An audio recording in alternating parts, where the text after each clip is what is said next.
Aujourd'hui, nous fêtons le 21 septembre la République et la naissance du peuple. Sans République, il n'y a pas de peuple. Pourquoi la fêtons-nous? Pour une raison extrêmement simple. Nous vivons depuis 2008 dans une illusion de démocratie. Aujourd'hui, la transition que nous vivons, c'est effectivement une crise de régime qui vient directement de la forfaiture de 2008. Vouloir transformer une crise de régime en crise politique, c'est vouloir faire perdurer le système. Ce système institutionnel n'est pas là pour garantir les droits du peuple. Il est là pour mettre en place un marché qui soumet les droits du peuple à sa propre logique.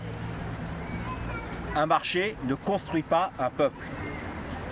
Seule la démocratie peut le faire, parce qu'elle génère en elle-même la notion de liberté au travers du suffrage universel.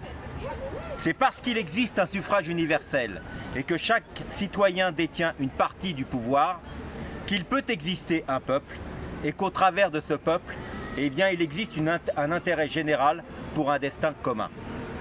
Aussi, aujourd'hui, il est important de fêter la République pour rappeler ces principes simples. La liberté appartient au peuple parce qu'il est libre de choisir son propre destin et qu'il n'appartient pas à des minorités de le confisquer. Aussi, nous réclamons aujourd'hui et depuis maintenant un an un référendum sur la supériorité du droit européen sur le droit national. Pourquoi réclamons-nous ce référendum? D'abord pour en débattre.